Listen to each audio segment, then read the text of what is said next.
OCV. Tell you what, last night I almost called it. I was like, Amy and I were talking, 51% chance of thunderstorms at 11. But she's always like, wait till the morning. I'm like, no. I listened to my wife, and here we are. It's like 4% chance of rain. So there's the moral of the story. Listen to your wife. All right. Well, glad you're here. Grab a worship guide and lyrics if you don't have it. Communion if you don't have it. Let's stand and worship.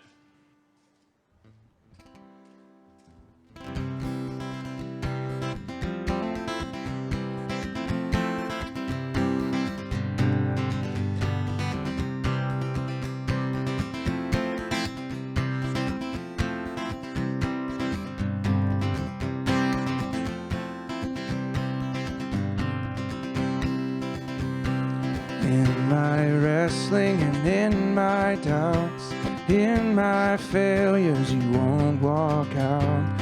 Your great love will lead me through. You are the peace in my troubled sea. Oh, you are the peace in my troubled sea. In the silence, you won't let go. In my questions, your truth will hold. Your great love will lead me through. You are the peace in my troubled sea. Oh, you are the peace in my troubled sea. My lighthouse, shining in the darkness, I will follow you. My lighthouse, I will trust the promise. You will carry me safe to shore, safe to shore, safe to shore, safe to shore. I won't fear what tomorrow brings. With each morning I'll rise and sing. God's love will lead me through. You are the peace in my troubled sea. Oh, you are the peace in my troubled sea. Here we go, my lighthouse. My lighthouse,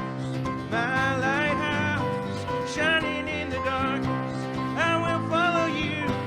My lighthouse, I will trust the promise. You will carry me safe to shore, safe to shore, safe to shore, safe to shore. Here we go, we're gonna sing fire. Fire before us, you're the brightest. You will lead us through the storm. Fire before us, you're the brightest. You will lead us through the storm. Fire before us, you're the brightest. You will lead us through the storm. One more time. Fire before us, you're the brightest. You will lead us through the storm. My lighthouse, shining in the darkness, I will follow you. My lighthouse, I will trust the promise.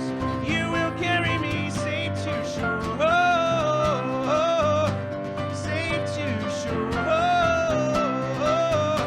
safe to shore,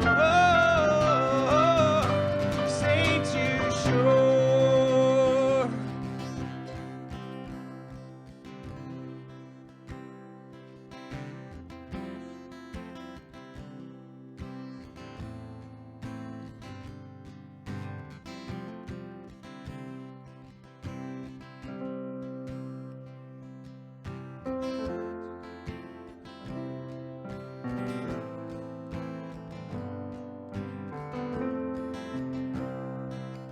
Let the King of my heart be the mountain where I run, the fountain I drink from. Oh, he is my son. Let the King of my heart be the shadow where I hide, the ransom for my life.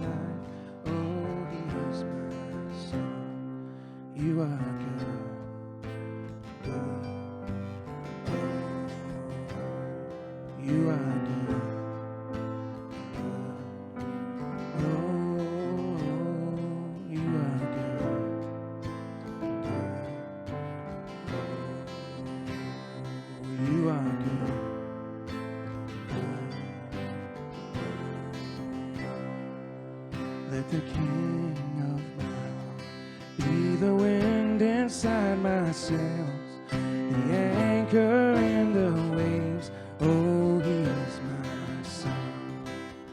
Let the King of my heart be the fire inside my veins, the echo of my days. Oh, he's my song. You are good, you're good. Oh, you are good, you're good. Oh, you are good, you're good. Oh, you are good, you're good. Oh.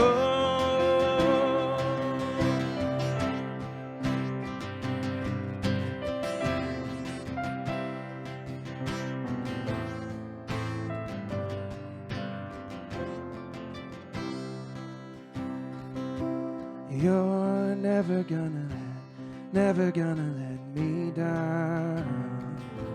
You're never gonna let me down. You're never gonna let me down. You're never gonna let me down.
Is holding on to me.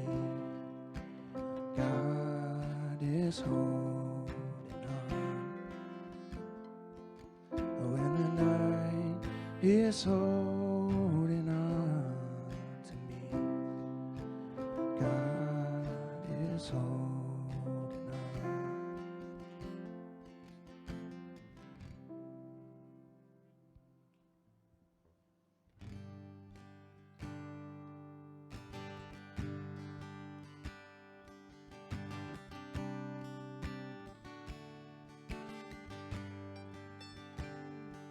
You unravel me with a melody. You surround me with a song of deliverance from my enemies, till all my fears are gone. I'm no longer a slave to fear. I'm a child of God. I'm no longer a slave to fear. I am a child of God. I am a child of God.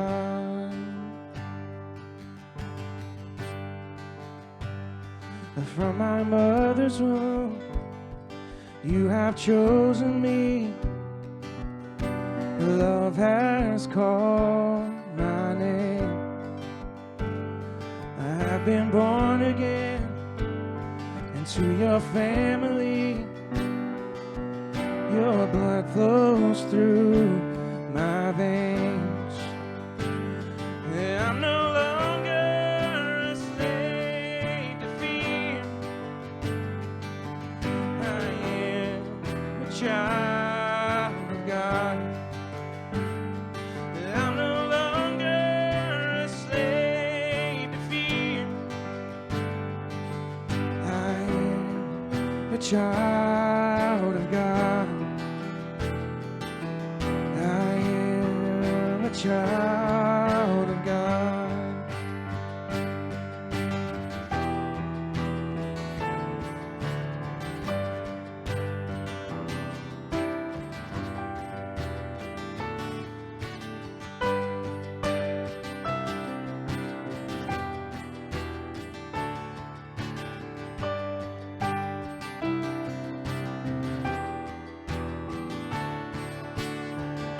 You split the sea.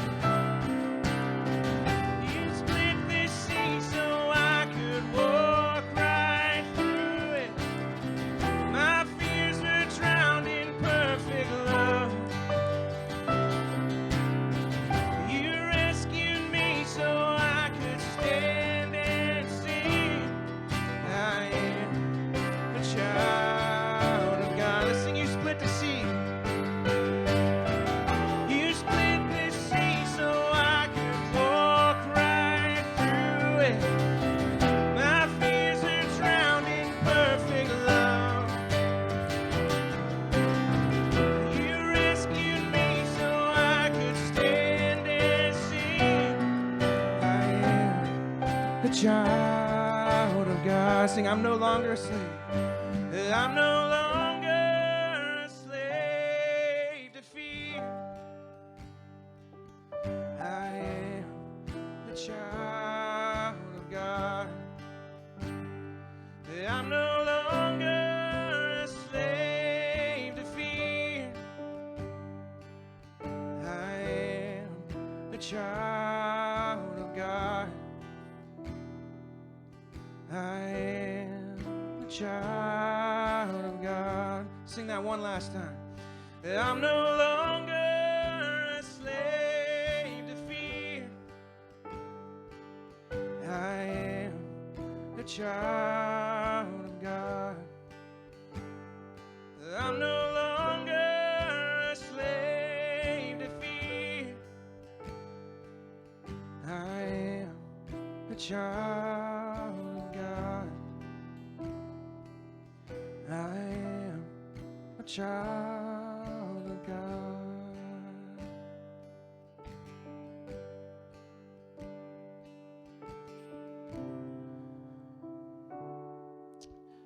Lord, what a beautiful morning you've created for us. I thank you this morning for just welcoming us into your family, for taking us when we're broken and when we feel like we have nowhere else to go. God, you're there for us, and I thank you for that this morning. In your name we pray. Amen.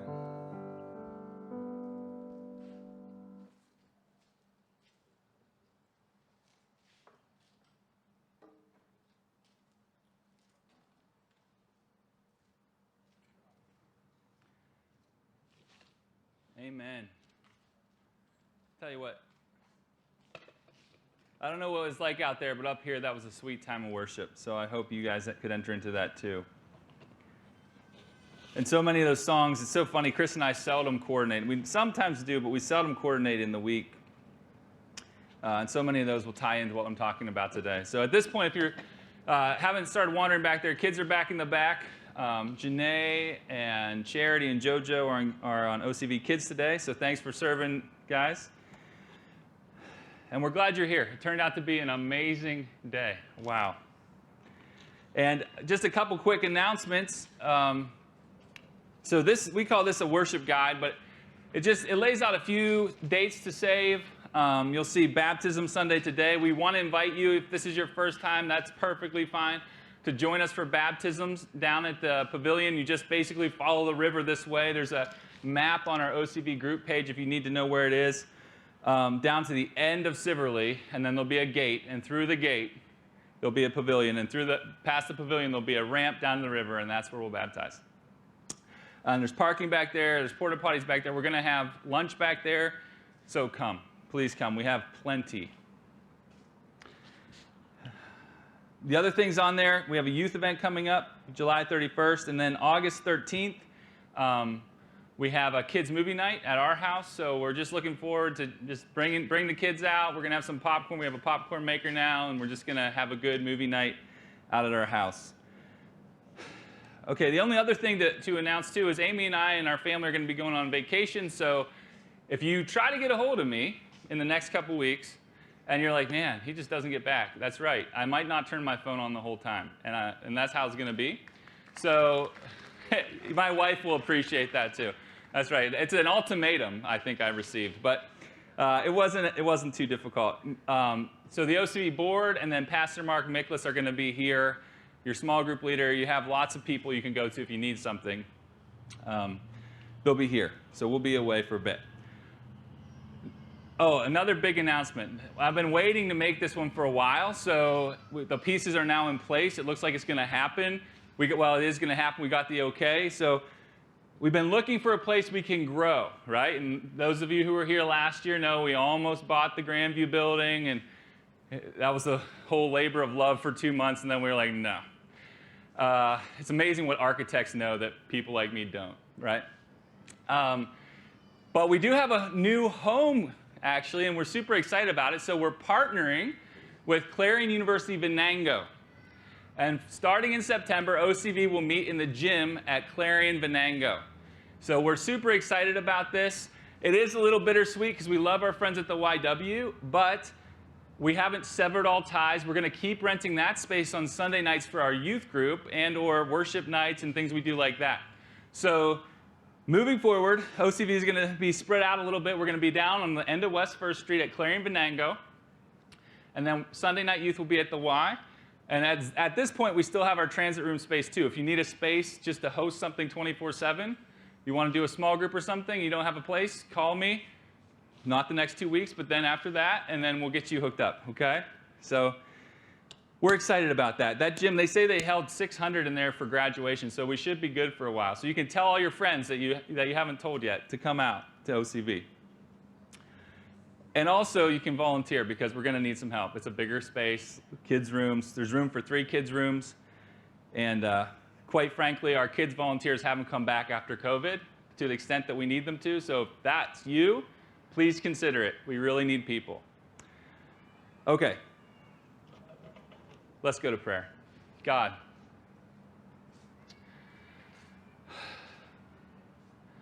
I thank you for the chance to be out in your creation. Thank you for blue skies. I thank you for the folks that you've moved to get baptized today.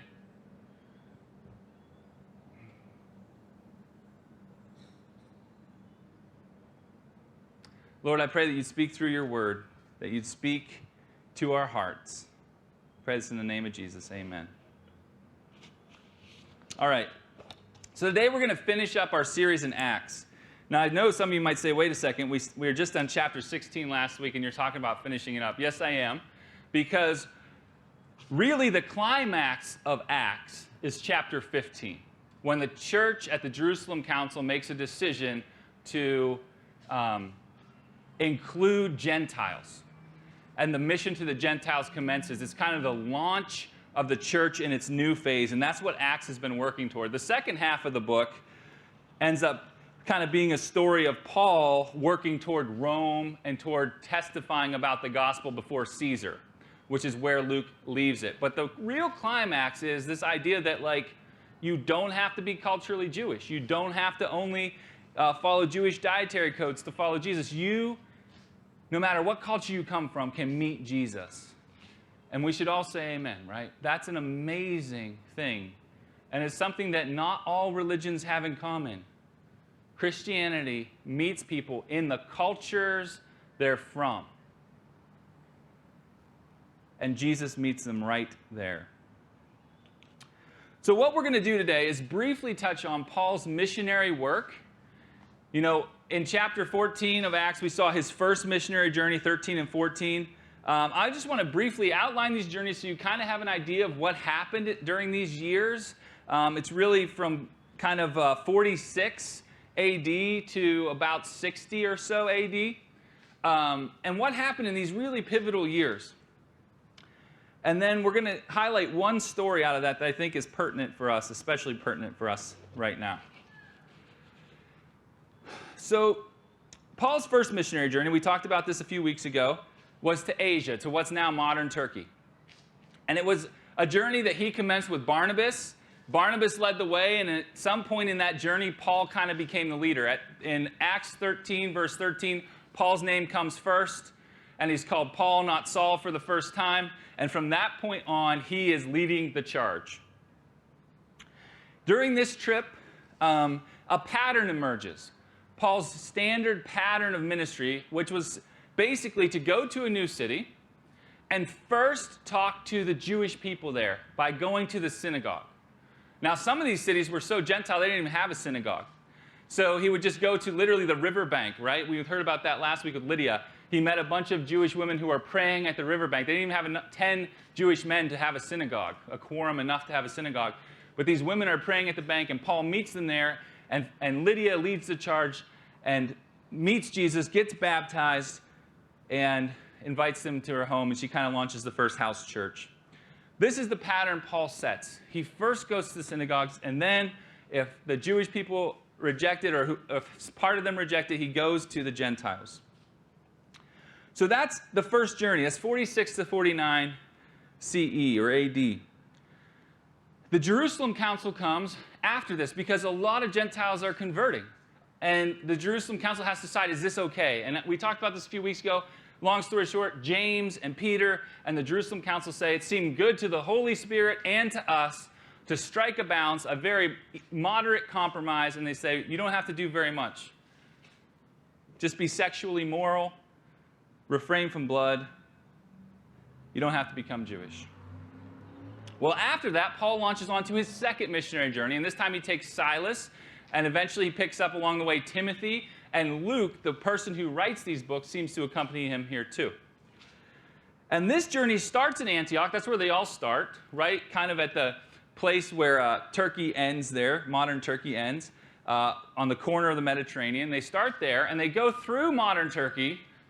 They cross the Aegean Sea into Europe. And this journey is where he gets that Macedonian call where he has this vision, okay, come over and help. And so he does. He goes into the city of Philippi. That's where he meets Lydia. That's where he meets the Philippian jailer that we talked about last week. He and his whole family got baptized. During this trip, he stays in some cities longer. He stays in the city of Corinth for a year and a half, helping to build up the church in a city that had a lot of influence and also a lot of immorality. Paul stays there, and while he's there, he meets this couple, Aquila and Priscilla, that factor into the rest of the New Testament. This couple are they're tent makers. Paul has some history in this. Paul starts working with them. It seems like for a while there, he basically preaches when he can, but he really makes his living making tents until the church, Timothy comes and the church sends enough funds for him to preach more full time. But Paul always has this side gig he can do, tent making. The second missionary journey has some amazing successes. It also has some deep lows. We talked last week about that night in the prison. I mean, imagine being in those stocks that were designed to be a torture mechanism. They could spread your legs further and further apart if they wanted. They could make you as uncomfortable as they wanted. And Paul's in there with Silas singing. And God meets him. But he's already gone through a lot by the time God meets him and frees him. And sometimes he doesn't get out of it. He talks about being beaten with rods. He talks about being incarcerated. He talks about being in shipwrecks. He's had some struggles as he tries to spread the gospel and follow the call of God on his life. Well, the second missionary journey, after about 3 years, they come back, and then they launch out into it. Paul launches out into another missionary journey, the third missionary journey. And this takes place. The second one is in Acts 16 to 18. The third one is Acts 18 to 21. And it's from about 53 to 58 CE, or AD. He checks in with some of the churches he had helped plant before, and he spends the longest time on this journey in Ephesus, which if you think of Turkey and you think of kind of the left bottom corner, that's where Ephesus is. He spends 2 years there until the church is so successful that the local artisans who are making idols for the temple of Diana, which is in the city, realize they're losing so much business, they start a revolt. And he gets kind of kicked out of the city by a mob. And this is really the thing that happens. Paul goes in, he loves a place, and usually loves it until the people there that oppose Christianity get so mad they somehow kick him out or put his life in danger over and over again. He's seen trials. He's seen hardships.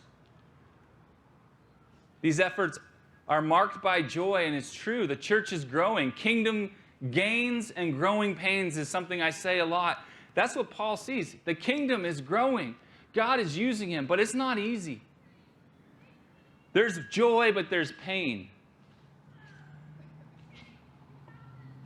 He's beaten and imprisoned, as I said. And in fact, for the last,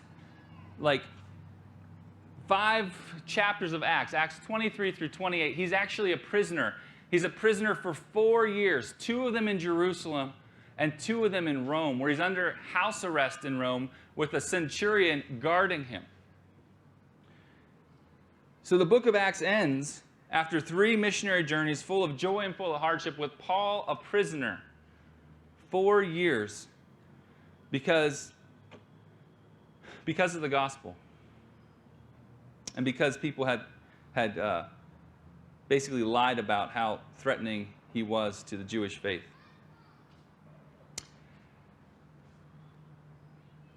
If you're like me, as I was thinking about how to sum up these chapters and sum up these journeys, when you read through these, if you ever read Acts and you read through these, you might be tempted to kind of jump from the good things from one to the other. Maybe to gloss over some of these hardships, to focus on the wins, right?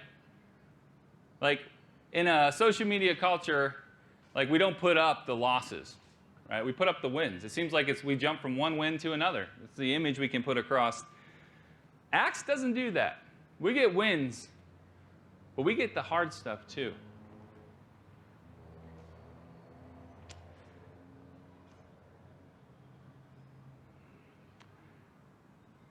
And I think it's really a gift of God that we do.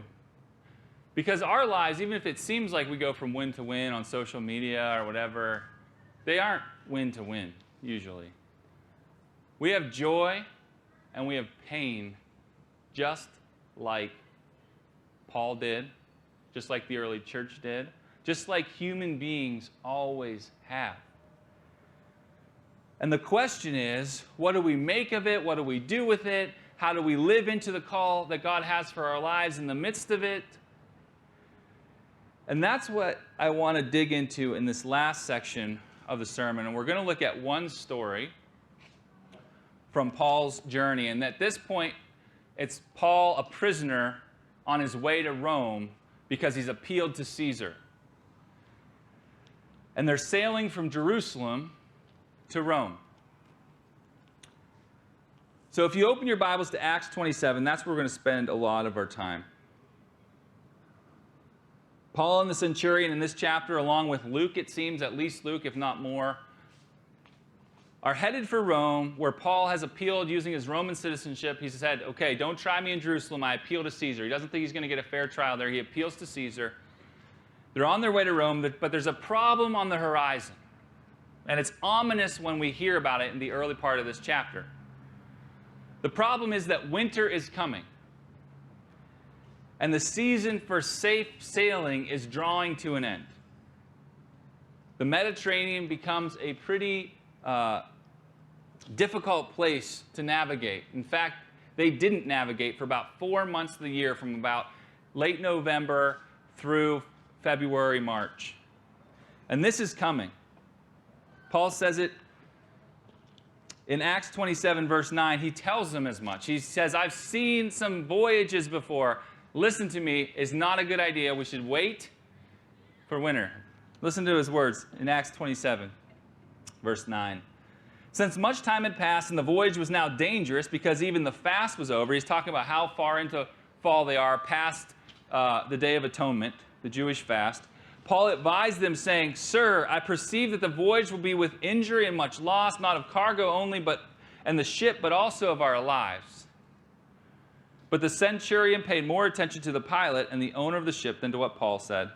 And because the harbor they were in was not suitable to spend the winter, the majority decided to put out to sea from there on the chance that somehow they could reach Phoenix, a harbor of Crete, facing both southwest and northwest, and spend the winter there. We don't get the sense that this is Paul speaking for God here. We get the sense that Paul has just been around the block a few times, and he knows that this is not a good idea. There's nothing wrong with having common sense sometimes. Once in a while, God says, I know this is common sense, and I'm going to tell you to do something else. But often, common sense is worth having and worth using. But no one listens to Paul's common sense in this instance. And what happens next is a couple things, actually. It's, for one of the most detailed examples. As from a literary standpoint, this is one of the most detailed examples of a sea voyage that we get in all of ancient literature. Luke does an amazing job on this. And if you actually would take time to go through and read a commentary that parses what all he's saying here and talks about what he's talking about on the ship and undergirding it with cables and how they did that, it's actually amazing how much detail goes into this. But all the detail is to highlight the actual event that God is using and that Paul is experiencing. And it's quite an event. I'm going to read it. This is a little bit of a long passage, but I think it's worth it. And you'll see what I mean about all the details. Starting at verse 13. Now, when the south wind blew gently, supposing they had obtained their purpose, so they had a good day, right? The weather looked good. They thought, today's the day. Let's do it. We're going to make it right ahead of winter. They weighed anchor and sailed along Crete close to the shore, but soon a tempestuous wind called the northeaster struck down from land. And when the ship was caught and could not face the wind, we gave way to it and were driven along. Notice Luke is saying, I was there, we gave way, the whole ship, we were just driven. Running under the lee of the small island called Cauda, we managed with difficulty to secure the ship's bow. After hoisting it up, they used supports to undergird the ship. They would take ropes and put them under the ship so it wouldn't break apart, and they would hold them on both sides. Then, fearing that we would run aground on Syrtis, they lowered the gear, and thus they were driven along. So they just put themselves at the mercy of the wind. Since we were violently storm-tossed, they began that next day to jettison the cargo. And on the third day, they threw the ship's tackle overboard with their own hands. And when neither sun nor stars appeared for many days, and no small tempest lay on us, all hope of being saved was at last abandoned. So here you have Paul, the missionary to the Gentiles. I mean, the greatest missionary of the church, about to lose his life in a shipwreck. We say, surely that can't happen. God intervenes in this case. Remember, though, the threat of his death is actually real. God didn't intervene in James's case when Herod beheaded him. And God wasn't going to intervene about 4 years from now or 5 years from now when Paul gets beheaded by Caesar in Rome. Sometimes God intervenes. We're going to see a miracle happen. But just remember, it's not guaranteed. Even for the saints of the church, even for someone like Paul. But this time, in this place, it happens.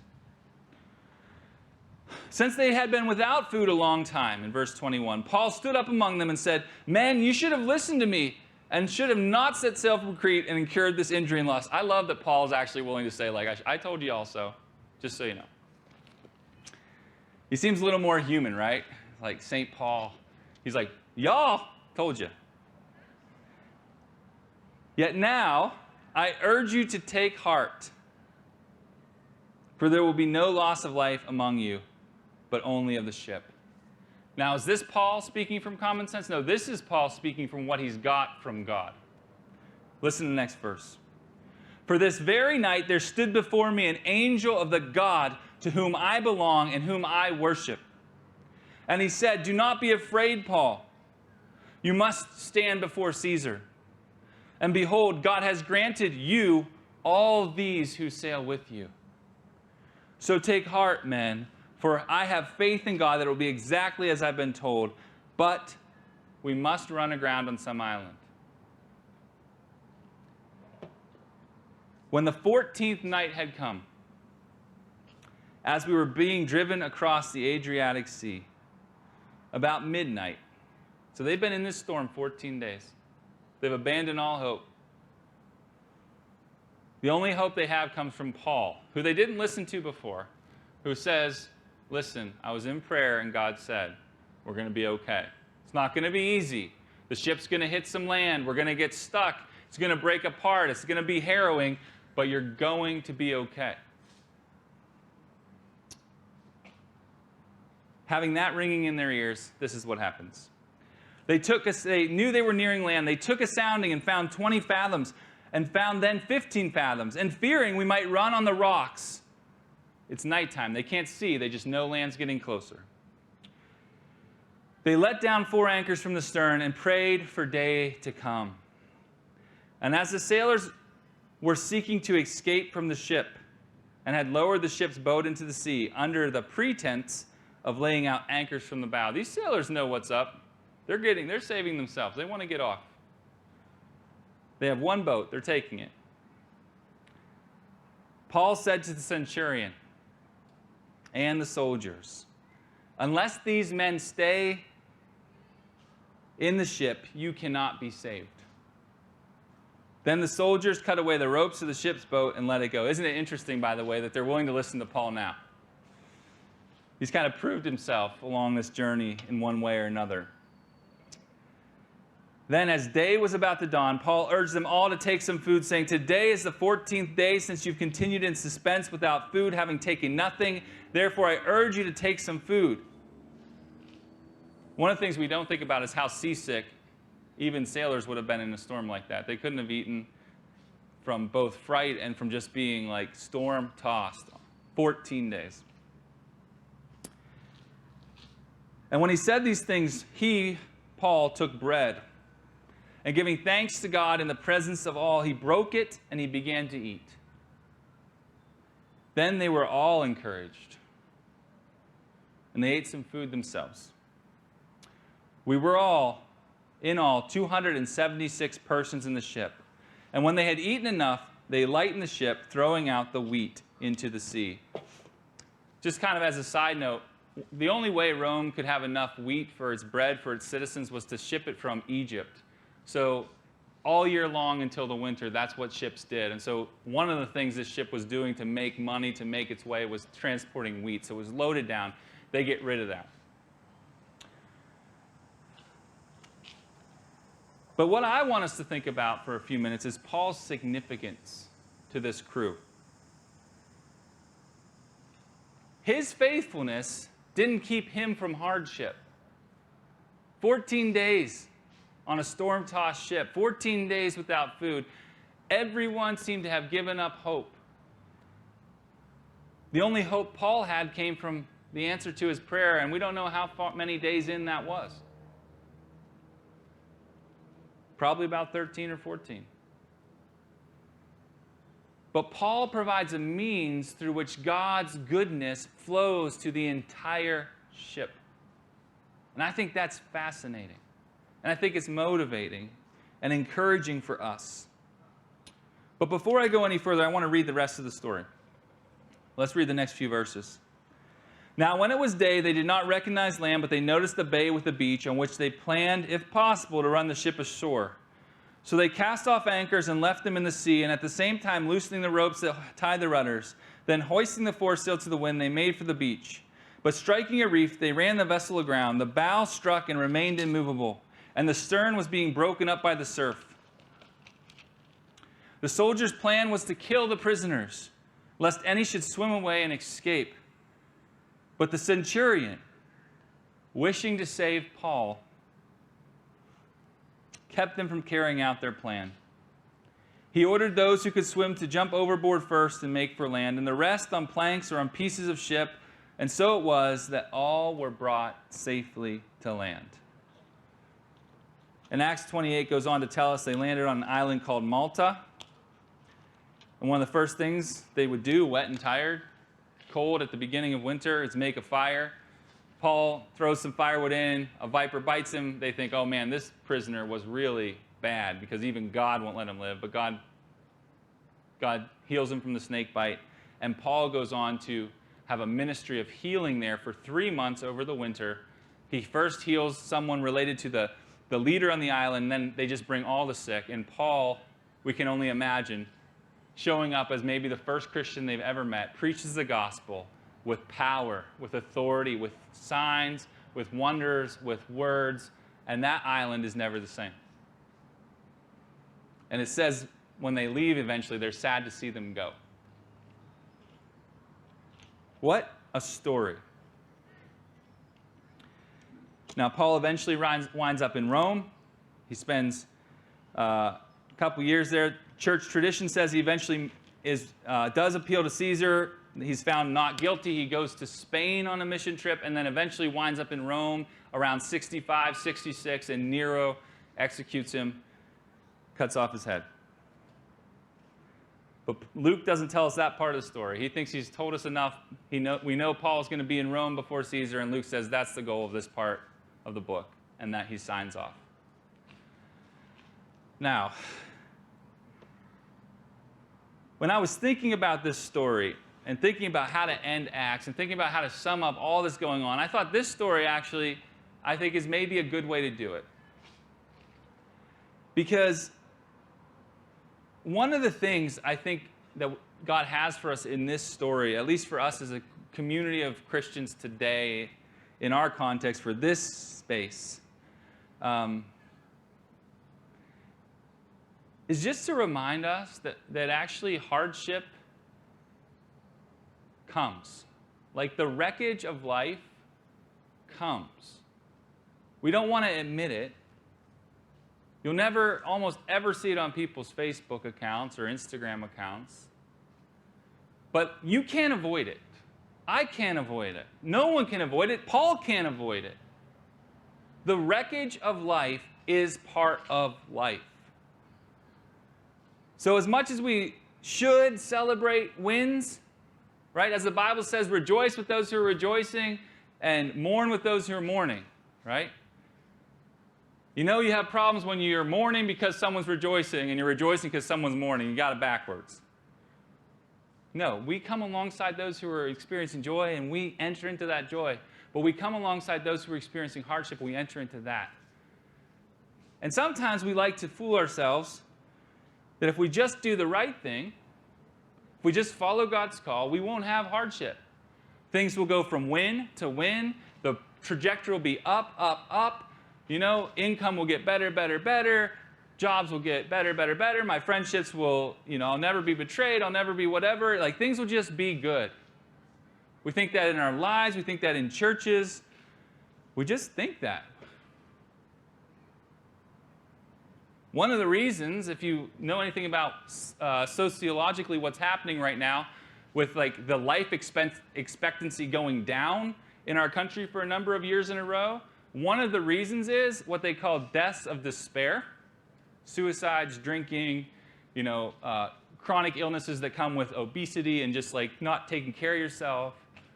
These deaths of despair, what the sociologists think is happening, I mean, we had been on an upward trend of life expectancy in our country for a long time, but the last 5 years or so, not so much. And what the sociologists think actually is that people thought that the standard of living would continually getting better and better, and it didn't.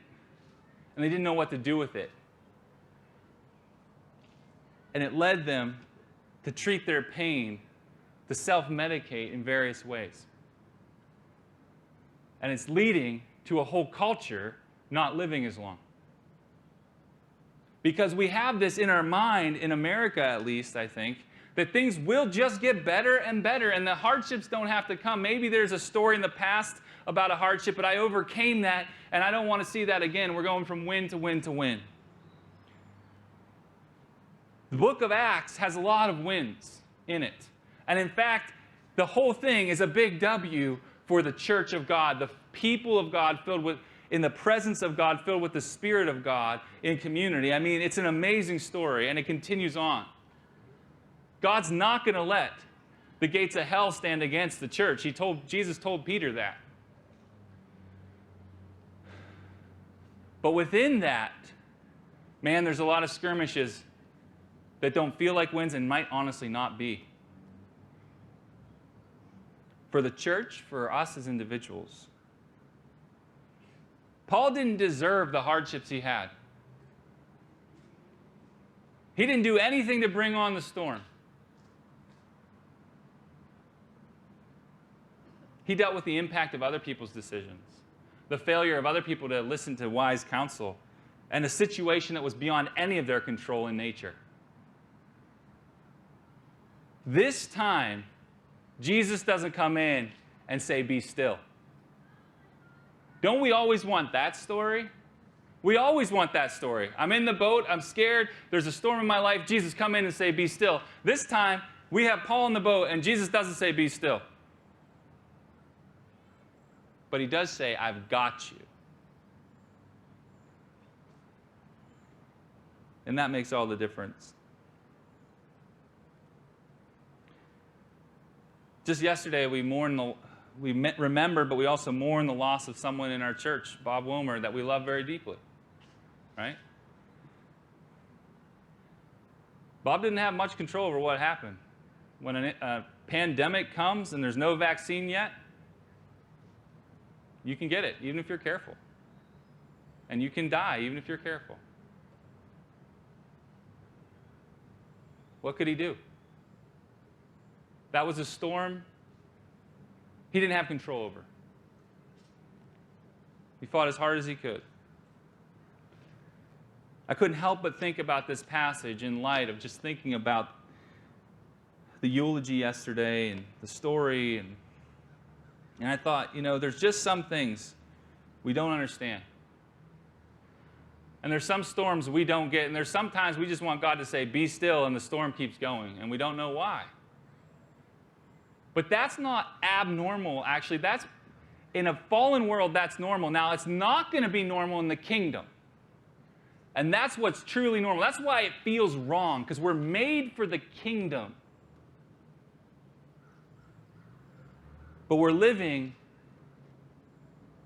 in a place that the kingdom, we still pray, "May your kingdom come, may your will be done on earth as in heaven." We pray that for 2,000 years as a church, because right now that's still not the reality, that God's kingdom has fully come on earth as in heaven. And so in the midst of a reality where that's not the full reality yet, we still deal with hardships that we don't deserve. We still deal with pain that we didn't bring on. And we can't live very long without remembering that.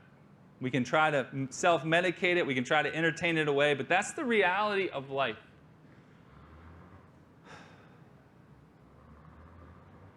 I am so grateful that the Bible doesn't gloss over it. That people in the Bible who love God don't always, and actually seldom, have perfectly spotless lives from one win to another. In fact, they look quite human. They look a lot like the people we know and love, where there's lots of joy, but there's also pain. And pretty much both of them touch pretty much everyone.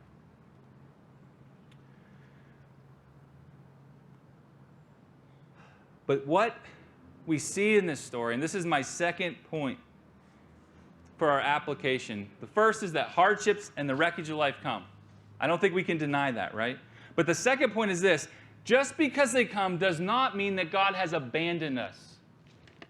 Does not mean that God is shaking his finger at us. Does not mean that God dislikes us. And it doesn't even mean that they're all our fault. Yeah, sometimes we blunder into situations that are our fault, that make our life bad. But sometimes we don't have anything to do with it. It just comes.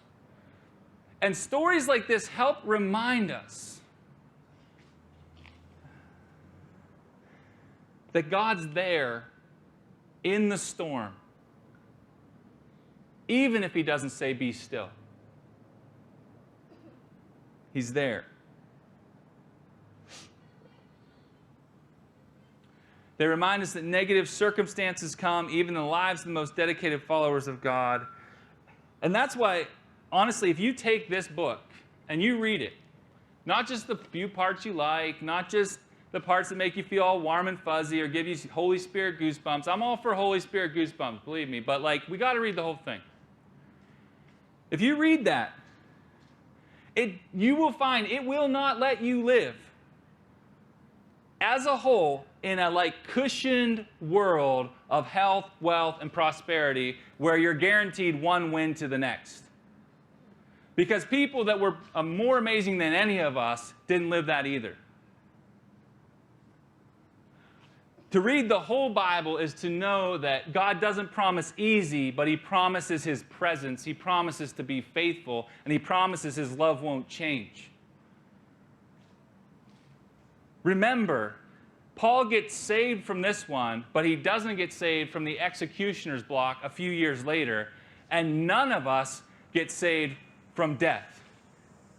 Every single one of us will cross that threshold. The question is, will you cross it with Jesus? If you cross it with Jesus, you'll never be truly alone because he'll cross that threshold of death with you. You'll never be alone. Death is the most isolating thing we can experience as humans, but if you know Jesus, you won't be alone. Paul tells us to be absent from the body is to be present from the Lord. If you know Jesus, when that moment comes, you're with him across that threshold. So as much as we do and we believe and we've seen it happen, pray for God to bless people. We pray for physical healing. As much as we do all that and we believe it happens and we've seen it happens, we also know that everyone who gets healed eventually dies because we all have the same sickness unto death.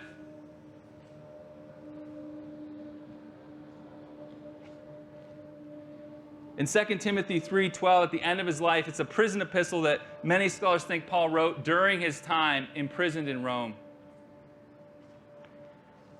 He says, all who desire to live godly in Christ Jesus will suffer persecution. Not some, not those who don't have enough faith. Everyone who lives for Jesus is going to suffer persecution in one form or another. We're in a battle. The enemy's after us. Hardships come. But it doesn't mean that God's abandoned us. Paul wasn't abandoned by God in the ship. And even if the ship had gone down, Paul wouldn't have been abandoned in the ship. To be absent from the body, even if it's at the bottom of the Mediterranean, is to be present with the Lord. So the hardships and wreckage of life come. That's one takeaway. The second is that it doesn't mean that God's abandoned us. Don't read into hardship as if you've been abandoned by God. That's absolutely not the case. If there's one thing I want to do this morning is just say clearly and decisively and definitely, no one here is abandoned by God. You might feel like it. That's okay. God can handle your fist shaking up at him. But you're not abandoned. You are loved by your Maker. You are not alone in whatever situation you're in. He is with you. Even the worst thing we can imagine as humans, death, the most isolating thing, you aren't alone in that either if you know him.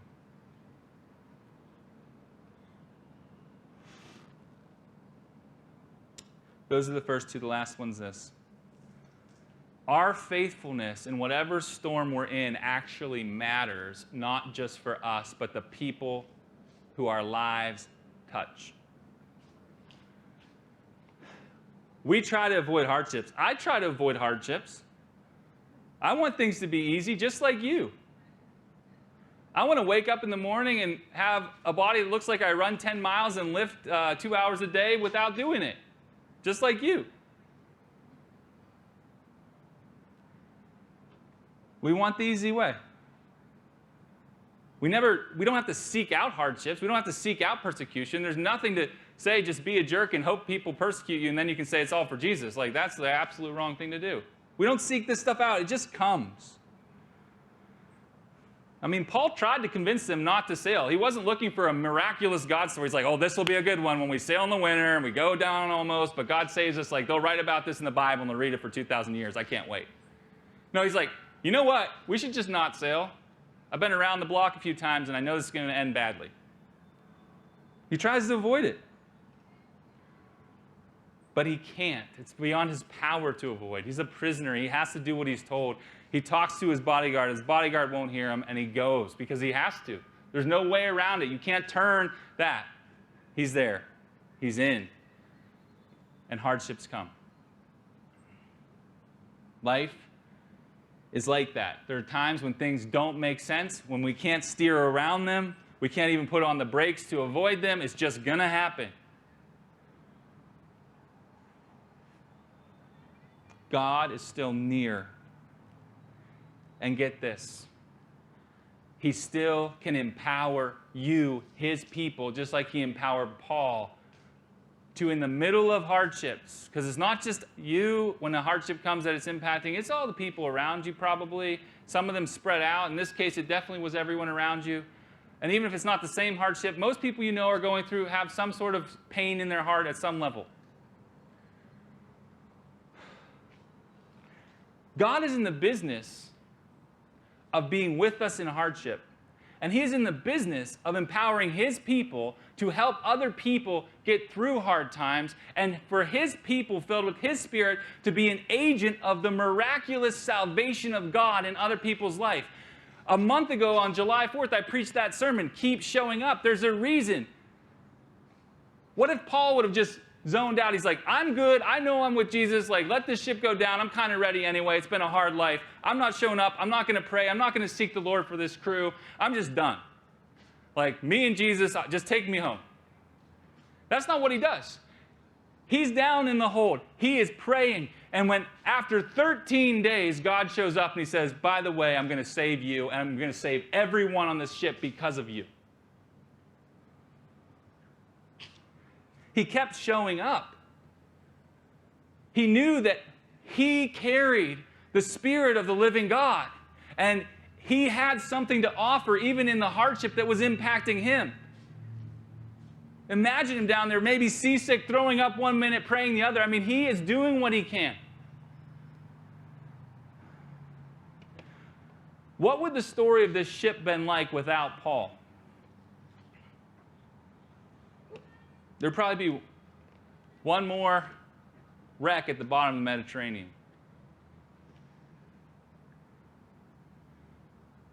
We all have things that God has, places and people that God has put us in those relationships, in those situations, and they might not all be easy, but he has put us there for a reason. He's with us in the hardship, and he's actually filling us with his Spirit. If you are a believer, if you've given your life to God, you've been baptized, you've just said, it's all you, I'm dead to myself, I'm alive to God. He's given us his Spirit.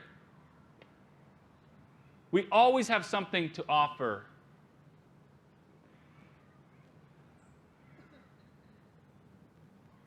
What would the story of your family be like without you? Of your job? Of OCV? Of this town? Every one of us has something. That's why we say everyone gets to play. The Spirit of God is in us, just like it was in Paul. Doesn't mean we're going to avoid all hardships. It doesn't mean life is going to be win to win and Facebook wonderful. But what it means is that we can be guaranteed that the God of the universe is there with us, and the God of the universe is empowering us to do something to bring his light to whatever situation we're in. It doesn't mean that all the ships that are in storms make it through. There have been Christians by the thousands and tens of thousands and maybe even more who literally didn't survive a storm at sea. And there's millions upon millions that didn't survive other kinds of storms in their lives. But it doesn't mean that God wasn't there.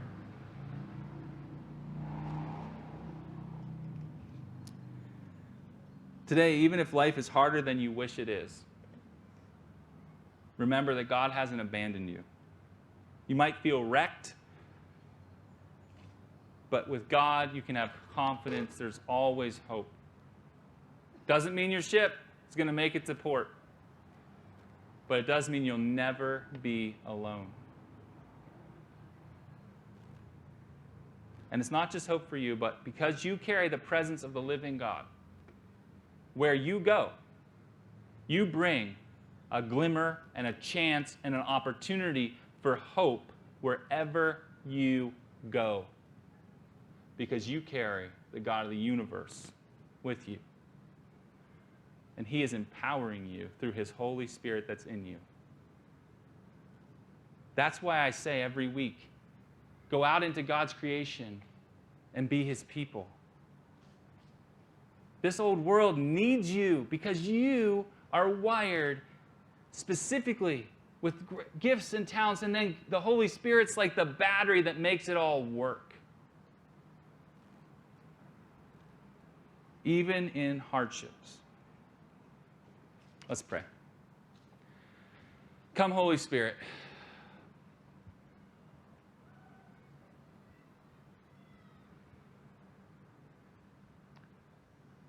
God, I pray you'd let the wind of your presence just blow through this church, blow through this town, blow through every single church in this place. Lord, we lift up those who are suffering, and we mourn with those who are mourning. And we do pray that you'd have mercy. We know you're there, but we pray that your mercy would be just tangible.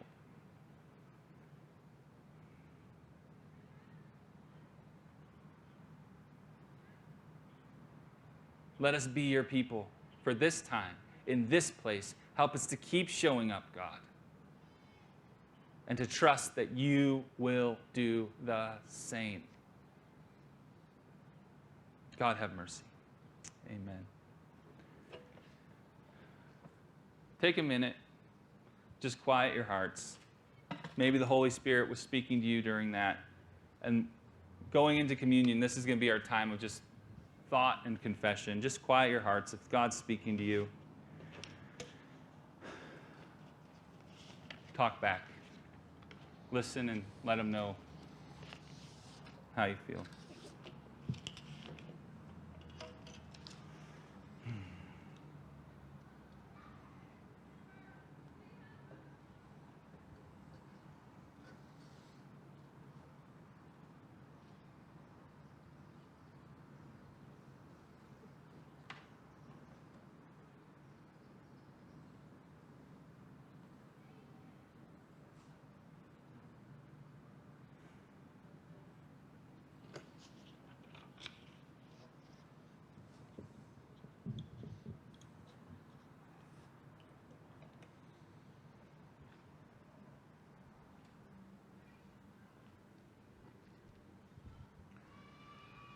Will you pray this confession with me today? I believe and confess that Jesus is truly the Christ, the Son of the living God, who came into the world to rescue sinners and redeem His creation. Today I confess I've sinned against God in thought, word, and deed, by what I've done and by what I've left undone. I've not loved God with my whole heart. I've not loved my neighbor as myself. Christ, have mercy on me and forgive me, that I may walk in your ways, to the glory of your name. Amen.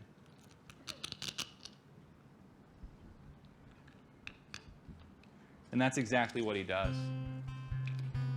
He has mercy on us, and He forgives us. He's our lighthouse. He's the reason we don't have to be a slave to fear. And He's the God, as we're going to sing right now, who loves us, who gave Himself, as this meal reminds us, for us, who kept showing up and still keeps showing up with us. Let's eat with the Church Universal. Remember Jesus Christ. And honestly, if you don't know Him, today's the day. If you haven't been baptized, today's the day to get baptized. If you can't remember your baptism or anything about confirming it, today's the day. Make a statement. No matter what storm's there, I am following the one who will never say goodbye. This is the body of Christ broken for you, the blood of Christ shed for you. Eat, drink in remembrance of him.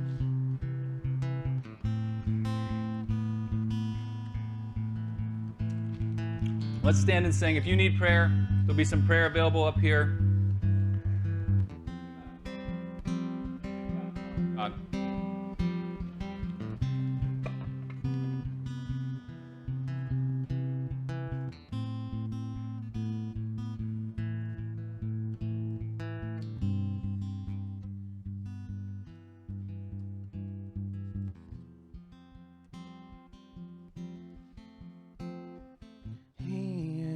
Jealous for me.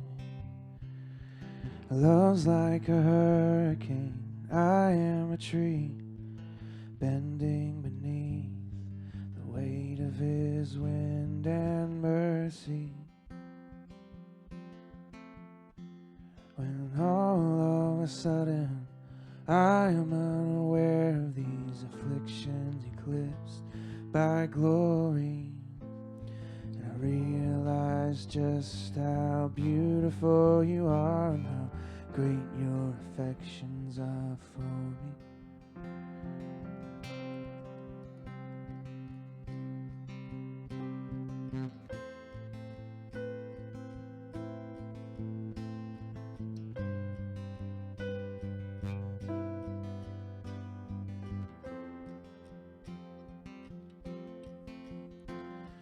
He is jealous for me. Your love's like a hurricane. I am a tree bending beneath the weight of his wind and mercy. When all of a sudden I am unaware of these afflictions eclipsed by glory, just how beautiful you are and how great your affections are for me. Oh, how he loves us so. Oh, how he loves us. How he loves us so.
loves you.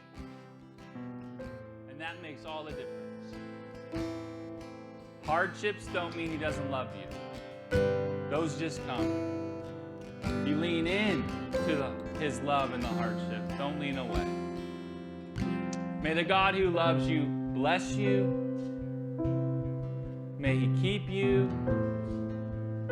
May he cause his face to shine on you. And may he give you peace this week. Go with intentionality and be God's people in God's creation and expect him to show up. Expect him to use you because he's there with you all the time. Love you all. Hope to see many of you, if not all of you, back down Colbert to the end of Siverly for baptisms. And if you want to get baptized, there's still time. I'll dunk you. See you there.